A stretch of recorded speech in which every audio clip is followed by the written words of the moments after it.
Ele está perguntando o que é mesmo para a gente? Não sabeis vós que sois o templo de Deus? Olha para o irmão fazendo, não sabeis vós? O que é que o escritor está é como se... Vocês já ouviram aquela expressão? Já ouviu aquela expressão? Geralmente pai usa muito essa expressão. Mãe também usa mais, né? Mãe usa mais aquela expressão. Eu já não te falei. Quem já ouviu essa expressão muitas vezes? Muitos, né? É como se Deus estivesse agora olhando. Vou pegar o William aqui que está na minha frente. É como se Deus estivesse agora, através do apóstolo, através do escritor, estivesse olhando e falando: William, você não sabe? É como se Deus dissesse: eu já não te falei que você é o templo de Deus? É como se Deus olhasse para a gente e estivesse nos trazendo uma lembrança de algo que Ele já falou. E aqui a expressão ela é linda, porque está dizendo: não sabeis vós que sois o templo de Deus? Porque que a Bíblia está nos chamando de templo de Deus? Essa expressão templo de Deus, ela é dita no Novo Testamento, viu gente? Tá? Porque no Velho Testamento, o Espírito de Deus, ele habitava na tenda, no santuário. No Antigo Testamento, o Espírito de Deus não habitava nas pessoas. Quem está me entendendo? Né? De vez em quando o Espírito enchia alguém e essa pessoa ia lá e fazia maravilha, né? Deus encheu Davi, e o que Davi fez? Rasgou o urso. Só que o Espírito de Deus não permanecia no homem. Ele entrava e saía, porque era a era da lei, não era a era da graça que nós estamos vivendo. E havia algumas regras para o santuário, e algumas regras cessaram quando terminou o período do Velho Testamento. Só que tem algumas regras que continuaram. Tem alguém entendendo?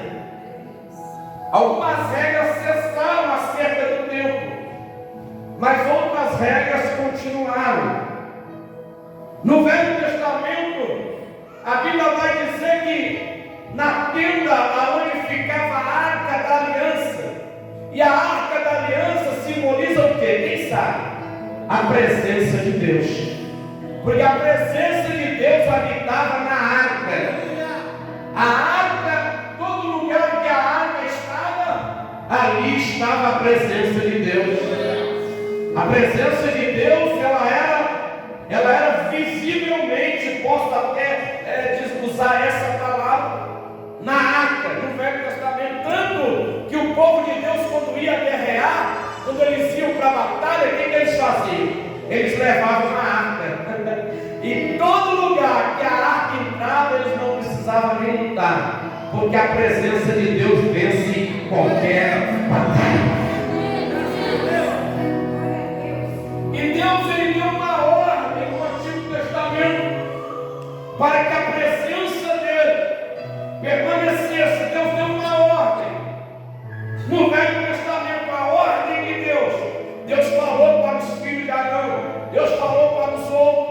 Havia uma ordem expressa de Deus, e a ordem era: no templo de Deus, na tenda de Deus, aonde estava a arca, aonde estava a presença, nunca podia faltar fogo no altar, e não podia faltar a luz do candelabro. O azeite tinha que ser recolocado no candelabro. Irmãos, era a ordem expressa de Deus para que a presença dele permanecesse no lugar.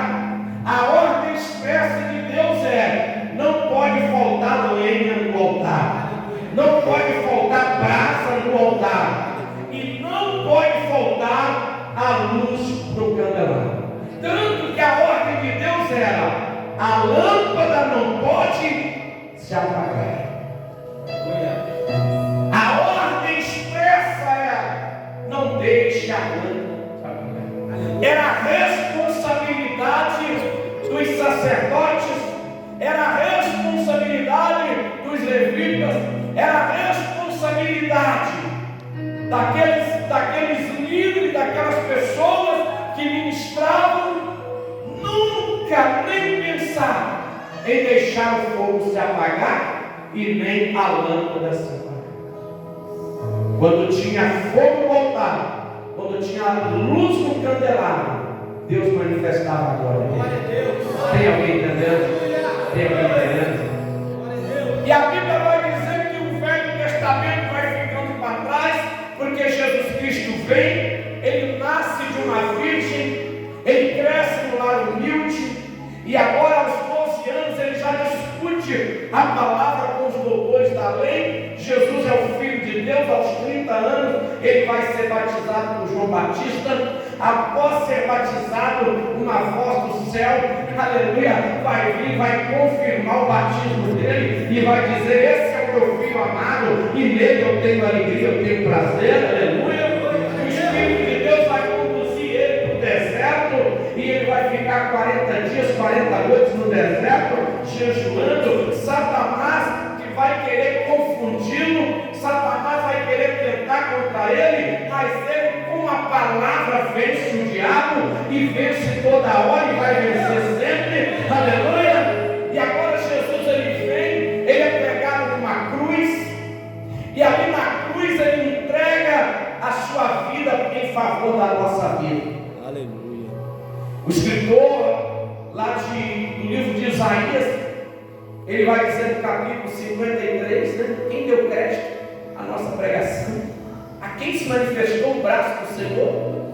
Porque foi subido como um renovo de uma terra estranha, não tinha beleza, não tinha formosura. Olhando nós para ele, não víamos beleza alguma para que o desejássemos, mas certamente ele tomou sobre si as nossas dores, as nossas correções, levou sobre si o castigo que nos leva, Pai, estava sobre ele, nas suas feridas nós fomos sarados.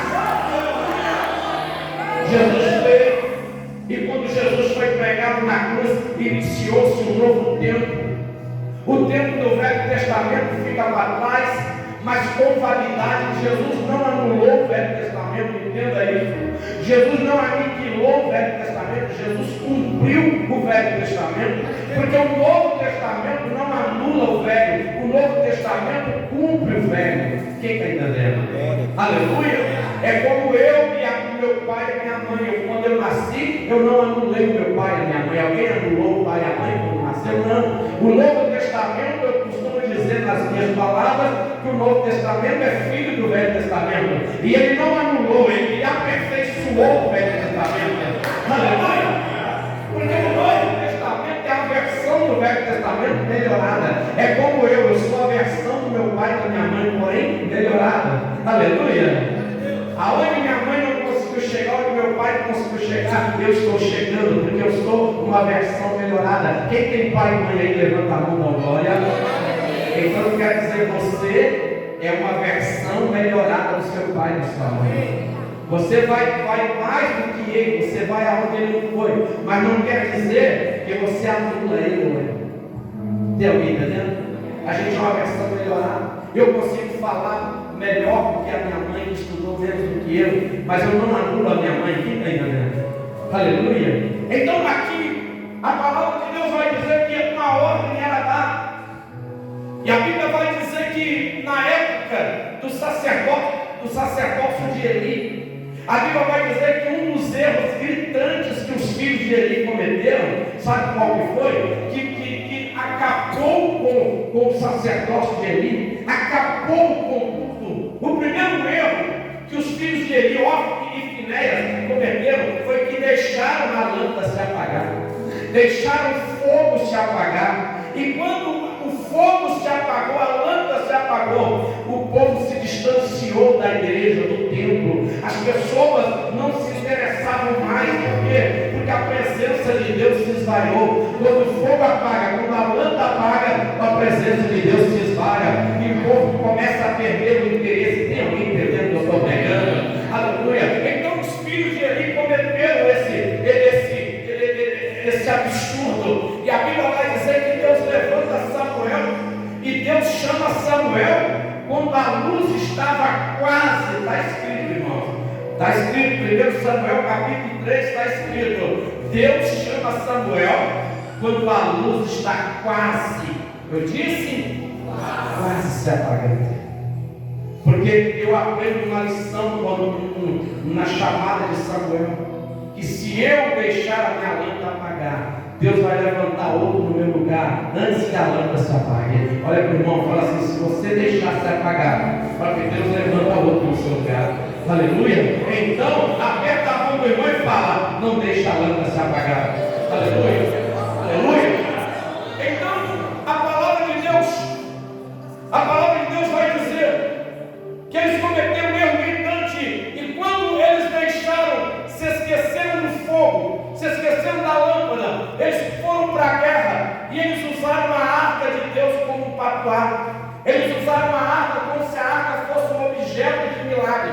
Tem muita gente que já perdeu a presença, não é você, glória a Deus, mas tem muita gente que já perdeu a presença. Usa a presença como um patuá, usa a presença de Deus como um objeto. Tem gente que só recorre a Deus quando o bicho está pegando. Tem gente que só recorre a Deus quando a coisa está ruim. Tem gente que está fazendo de Deus um objeto. Tem gente que acostumou agora a recorrer a Deus como se fosse um estepe. Você quase nem lembra do estepe do seu carro, mas o dia que seu pneu fura, você recorre a ele e quer que ele esteja cheio, né? Mas você não encheu, porque você não lembrou dele. Quem concorda comigo? Aí você fala assim: ai, furou, tomara que o estepe esteja cheio. Aí você vai ver que está vazio. Por quê? Porque você só lembrou dele na hora que o outro furou. O povo na época do sacerdote Eli estava dessa maneira, estava fazendo do templo um objeto, estava fazendo do templo um patuá. E Deus não é um patuá, Deus não é um objeto. Deus está vivo, Ele reina para todo sempre.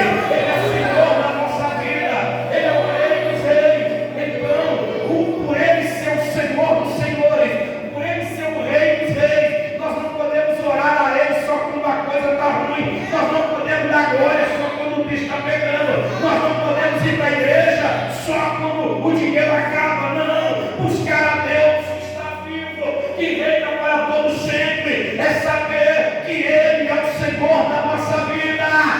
Ele é o Senhor da nossa vida. Não se busca Ele só quando a coisa está ruim. Não se busca Ele só quando o casamento está em crise. Não se busca Ele só quando o dinheiro acaba. Não se busca Ele só quando está desempregado. Se busca Ele todos os dias. Se busca Ele a todo instante. Se busca Ele a todo momento. Glória a Deus. Se busca Ele a todo momento. E os filhos de Eli cometeram esse erro. Esfriaram aquele povo e foram com a arca para a batalha e pensaram: a arca vai livrar a gente. Chegou lá, a arca não livrou, porque a presença de Deus não é um patuá. Olha para o irmão falar: a presença de Deus não é um objeto. Aleluia. Você pode dar uma glória? Aleluia. Aleluia.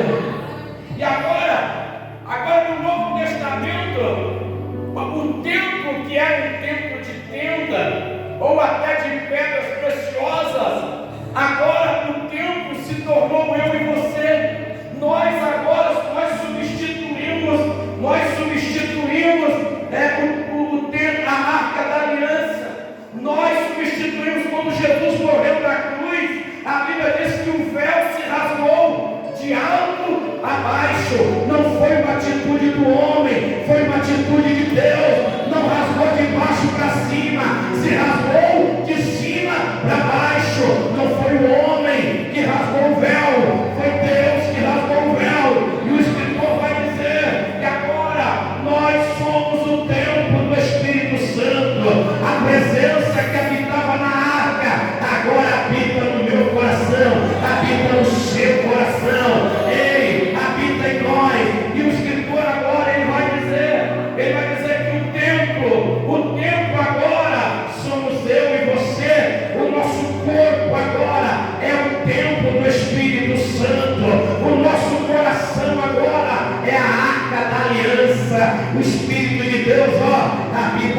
Senhor. Bate no teu peito e diga: a presença habita dentro de mim.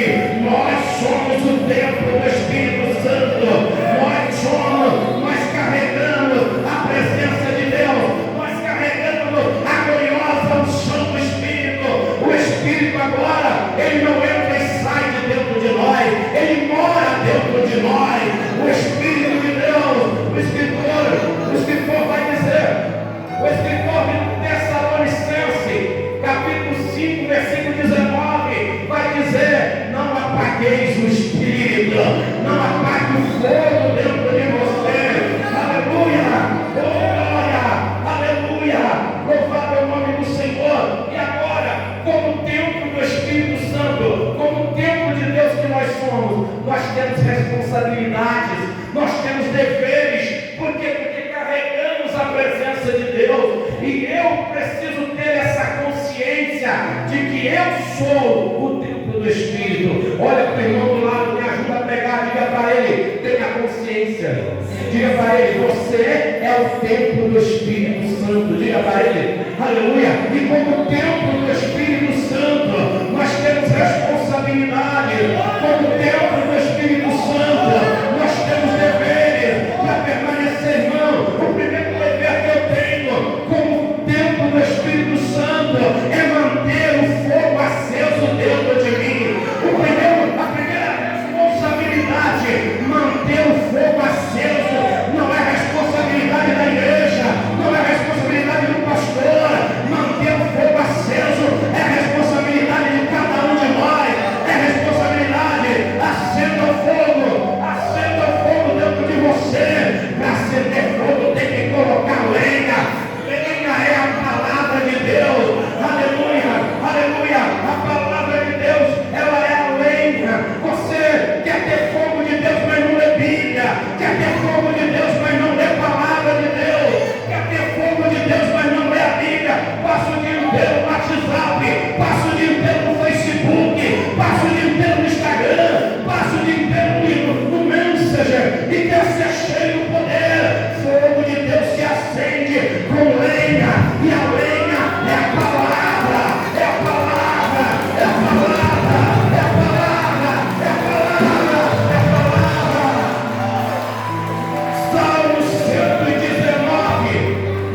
Salmo 119, versículo 5. Lâmpada para os meus pés é a tua palavra e luz para os meus caminhos. Ei, você precisa entender, é responsabilidade sua manter o fogo de Deus aceso dentro de você. É responsabilidade sua levar uma vida avivada. Pare de pôr a culpa nos outros. Ah, eu estou assim por causa de fulano. Ah, eu estou assim por causa de ciclano. Ah, eu estou assim porque a igreja não me ajuda. Para com isso. É a responsabilidade do templo manter o fogo aceso. E eu quero dizer uma coisa: se você hoje pedir, o Espírito de Deus vai aquecer você, vai aquecer você, vai aquecer você, vai aquecer você.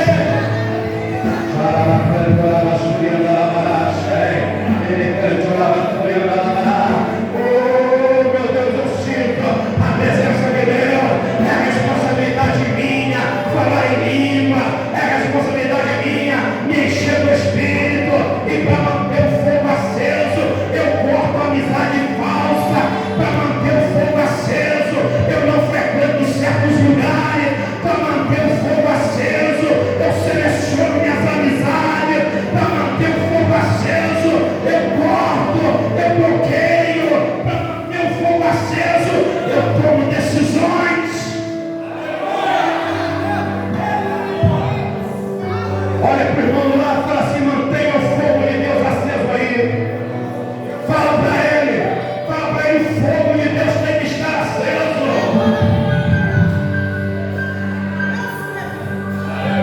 Quer ter o fogo de Deus aceso, mas não larga aquela amizade ruim.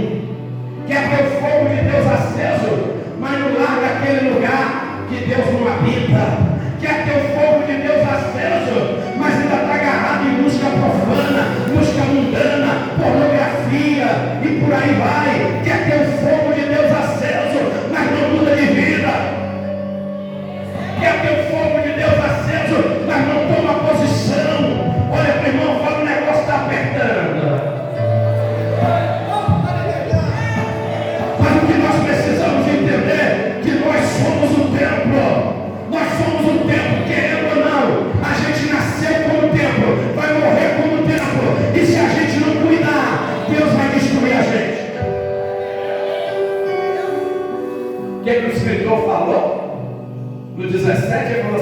alguém destruir o templo, como é que é? Deus o destruirá. Olha para mim. Sabe por que? Olha para mim, segura aí. Sabe por que antigamente, os filhos sepultavam os pais? Hoje, a maioria dos casos, o que está acontecendo? Os pais estão sepultando os filhos. O que morre de gente assassinada, violentada, o que morre de gente em trânsito, acidente de trânsito, porque a humanidade está se esquecendo da sua identidade verdadeira. A humanidade está se esquecendo da sua identidade, irmãos. Quando Deus nos criou, olhe para mim, pelo amor de Deus, não saia daqui hoje sem ouvir essa palavra, por favor. Eu estou sendo seu pastor agora aqui, você nunca mais pode esquecer essa palavra, não esquece, tá? Você é o templo do Espírito Santo. Você é santuário de Deus. Você é alguém que Deus ama, que Deus quer bem. Guarda isso. As pessoas lá fora podem chamar você de lixo, podem chamar você do que quiser, mas a verdade sobre eu e sobre você é que nós somos o templo do Espírito Santo. A verdade sobre mim e você é que nós temos um valor muito grande. Nós somos a igreja viva. Nós nos reunimos na igreja de pedra, mas nós somos a igreja viva. Nós somos templos vivos. E cuidado com o que você está fazendo com o templo. Cuidado com o que você anda fazendo com o templo. Deus vai trazer à tona tudo isso no dia do juízo. E é uma responsabilidade minha e sua mantermos o fogo de Deus aceso dentro de nós. Pastor, explica isso melhor, pastor, explica melhor. Manter o fogo aceso. Manter o fogo aceso fala de sacrifício. Por que o fogo era aceso? Para se fazer sacrifício. Dá uma olhada, meu filho.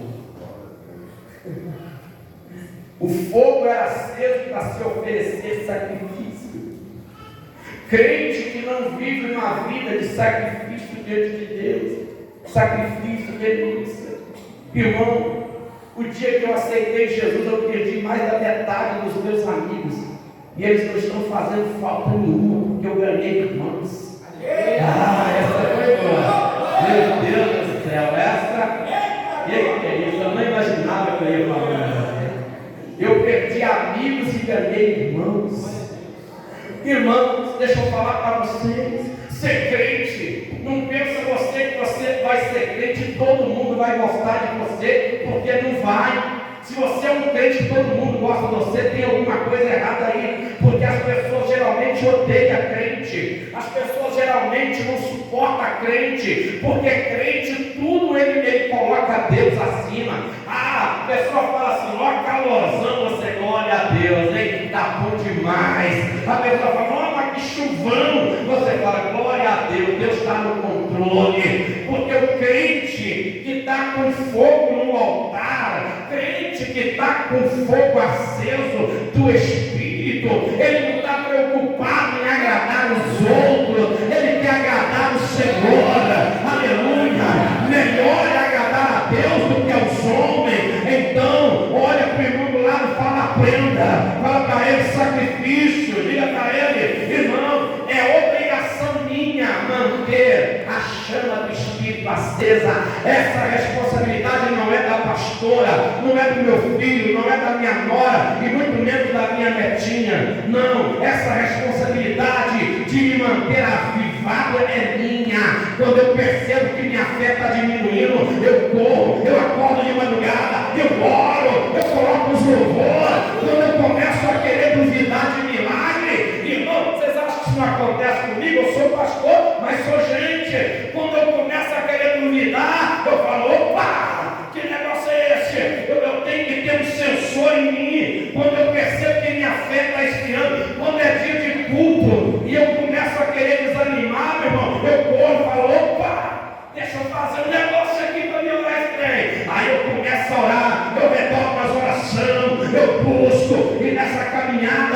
tem 30 anos que eu estou nela, e você também vai chegar lá, e você vai chegar lá, porque é responsabilidade minha ser crente. A gente tem que parar com a culpa nos outros. Fulano, você desviou por quê? Culpa de fulano. Fulano, você não vai mais na igreja por quê? Culpa do de Bertano. É o coral. É o sobreiro. É o pastor. É nada. Eu sou templo de Deus. E a minha responsabilidade manter o fogo aceso. E vai continuar aceso. E tem brasa. E tem brasa. E tem brasa. E vou dar glória mesmo. E vou glorificar mesmo. E vou dar glória mesmo. Porque é minha responsabilidade. Agora olha para o irmão do lado. Qual é a sua responsabilidade? Sim. Meu Deus, o negócio está perdendo para quem está. Meu Deus do céu. Segundo, manter a luz acesa. O templo tinha um candelabro. Esse candelabro era um depósito de azeite. E esse azeite, à medida que a luz ficava acesa, o azeite ia. É tendência, gente. Deus fez a gente assim. Nós somos repositáveis. Não é essa palavra? Ficou boa? Está boa essa palavra? Nós somos repositáveis. Você recebe uma unção hoje, você quer que ela dure 10 anos. Meu irmão, deixa eu falar para você. A busca por Deus.